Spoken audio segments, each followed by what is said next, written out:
High-rise trap. Haruto was living the life of an ordinary businessman.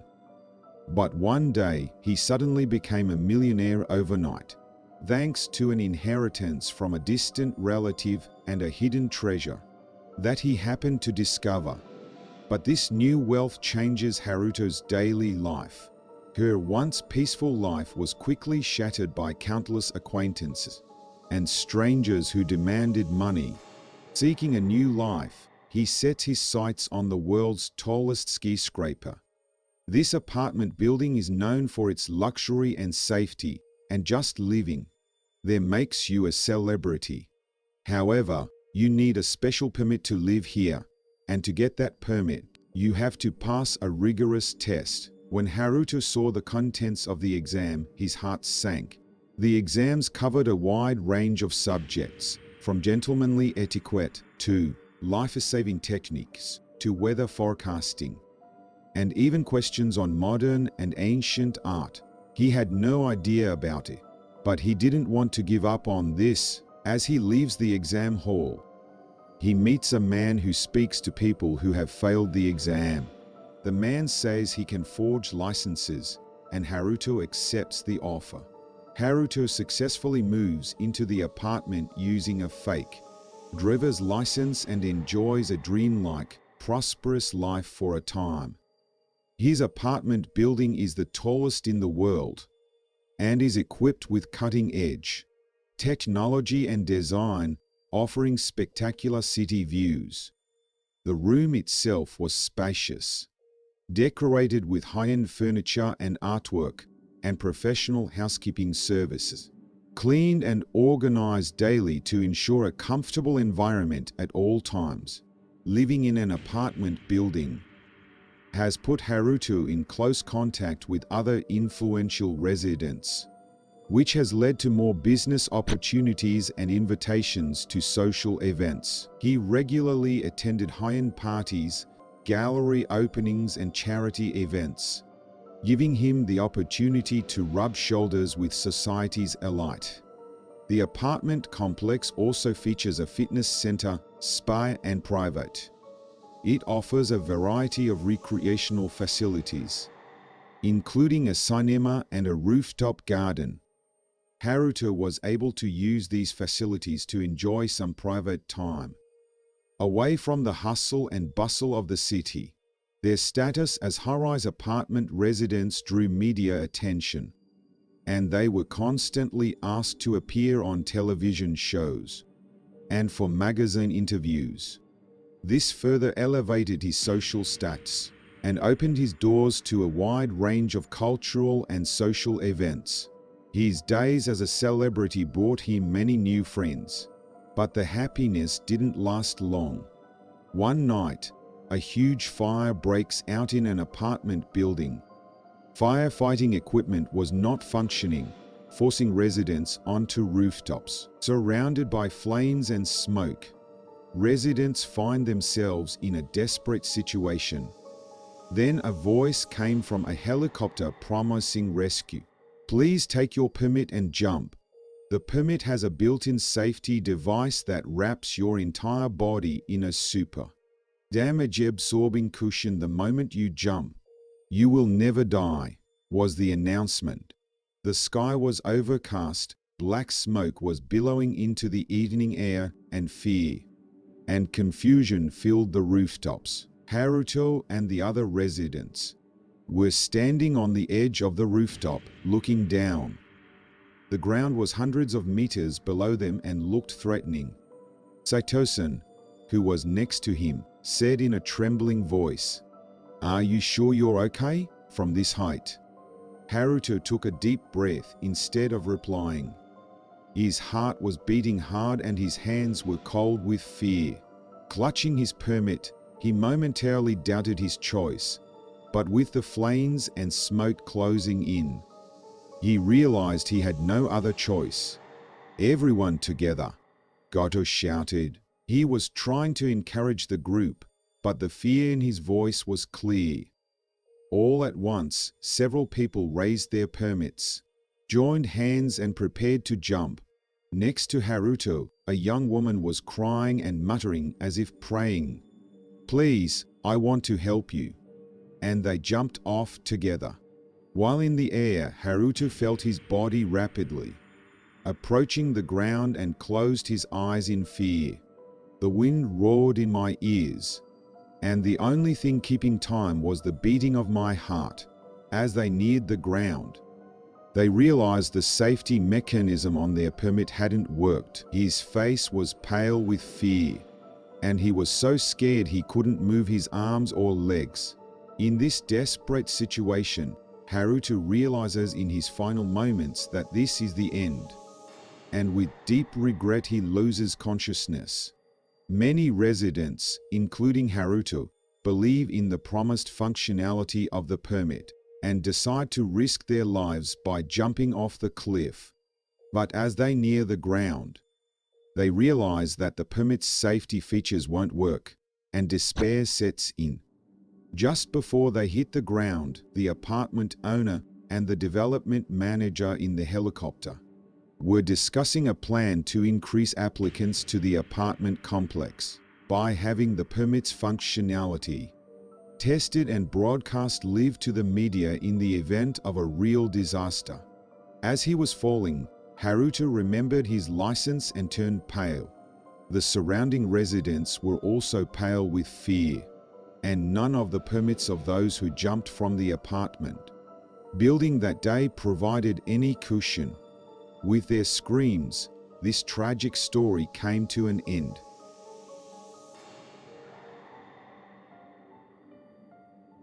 Whisper of the Mountain Mist. One cold autumn evening, a hiker named Jacob was rushing down the mountain.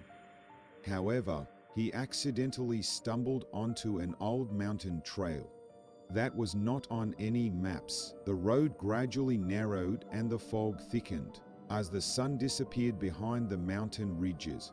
As Jacob walked, the surroundings became quiet and a deafening silence reigned. In the silence, he heard what sounded like a human voice from afar. A voice seemed to be calling to him, but he couldn't understand anything it was saying.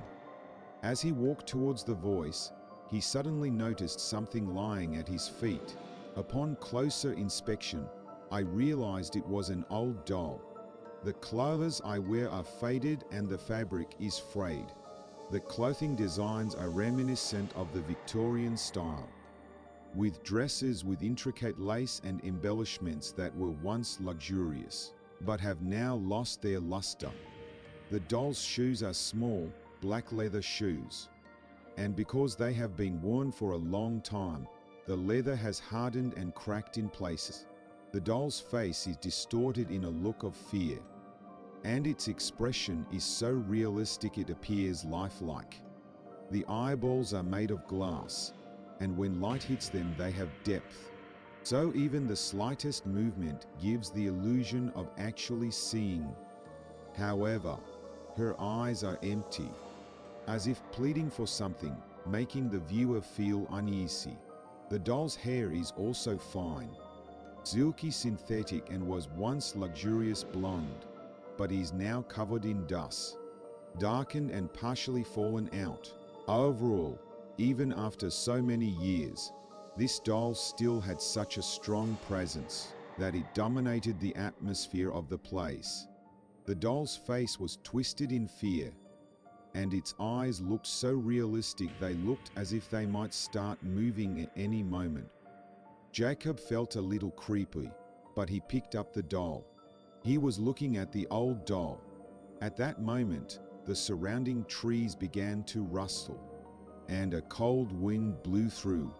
When Jacob got the doll, he was surprised by the sudden change, and couldn't take his eyes off the doll. Then suddenly, he realized he had lost track of the way he came. He was looking at the old doll. At that moment, I heard a whisper in my ear, "You can't go back now."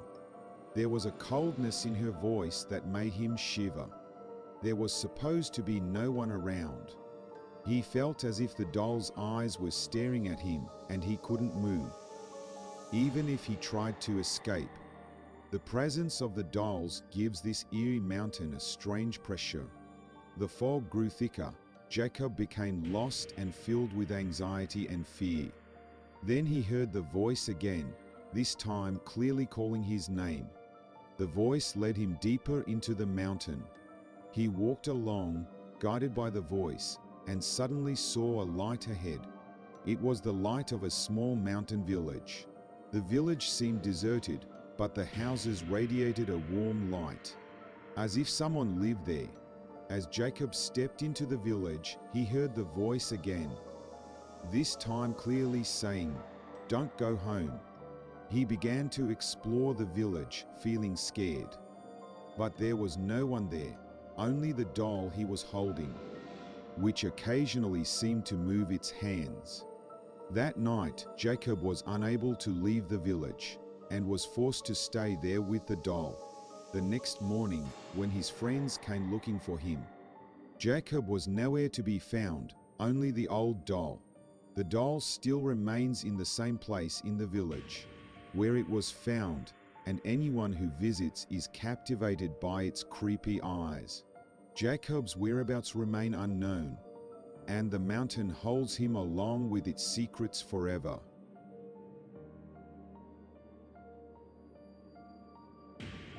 The end of the stop. One rainy night, I was on the bus on my way home. As usual, I was overcome by sleepiness. But when I looked outside the window, I noticed an unfamiliar sight, as if time had been distorted.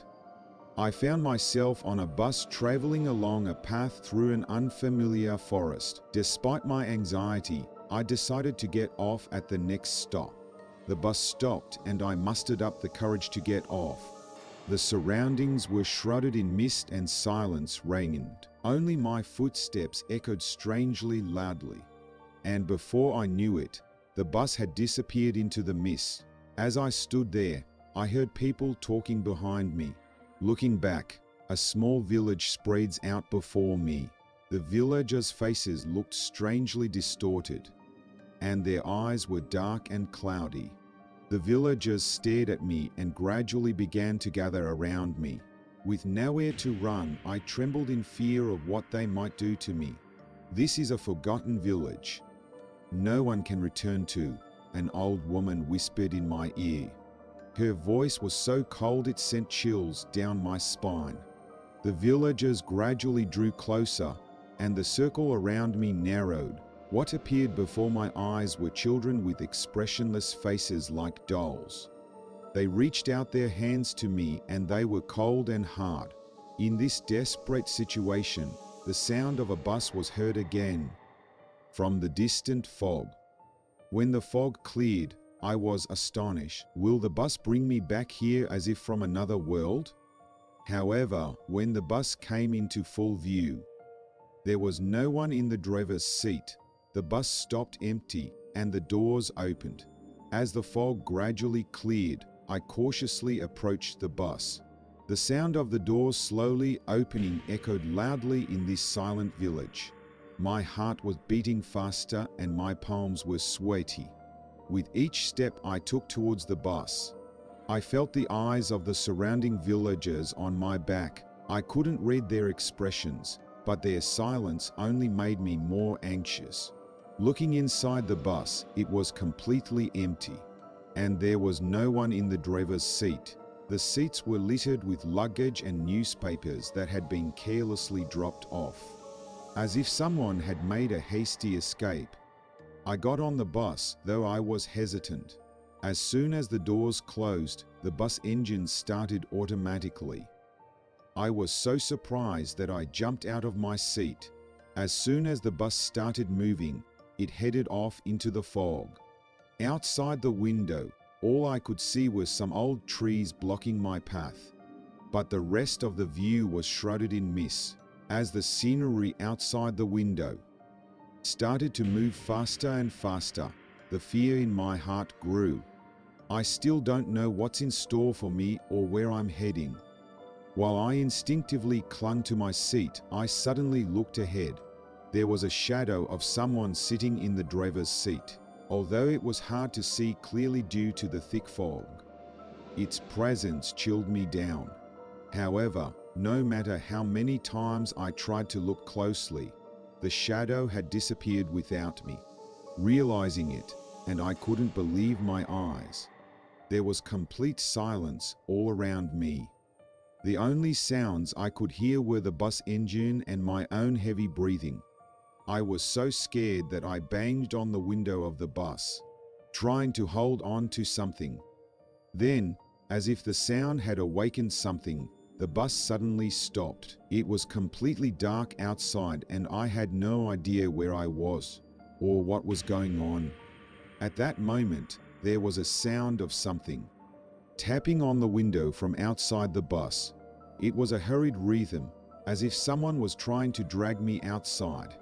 My heart was screaming at its limit, and my whole body was shaking with fear. A sudden fear took complete control of me. The tapping on the window didn't stop, and the rhythm got faster and stronger. My thoughts were in a state of panic, and I didn't even know what to do anymore. Feeling a suffocating sense of fear, I almost unconsciously pressed the button to open the bus door. As soon as the door opens, a cold wind blows into the car and fog flows in. The moment I stepped out of the bus, someone grabbed my arm. His hands were cold and strong, and he was trying to pull me along. I tried to scream, but my voice was lost in the fog. Dragged by his hand, I stepped into the misty forest. The forest was covered in deep darkness, where even the light from the bus could not reach, and my vision was completely blocked, but in the darkness I could hear several low whispers. It continued to whisper in my ear as if playing an eerie melody. The voice seemed to be trying to drag me further into the forest. I tried to resist, but my body was frozen with fear, and I couldn't move as I wanted. Every time I tried to say something, the whispering got louder and louder until it turned into an ear-splitting scream. The voice seemed to eat away at my mind, and I felt myself going insane. Suddenly, a faint light appeared ahead. It was like the light of an old lantern, and its light shone on me, and the being holding my hand. Holding the lantern was a shadow in the shape of an old woman. She looked at me with compassionate eyes and spoke quietly to me. "This is a forgotten place. In order to go home, you have to let go of the past." Before I could understand what he meant, I collapsed. As my consciousness faded, the last thing I saw was an old woman slowly approaching me, and then her hand touched my forehead and everything was white and bright. I no longer know if it was reality or a dream. But in that light, I felt as if I had lost something important, and it all ended with deep sadness.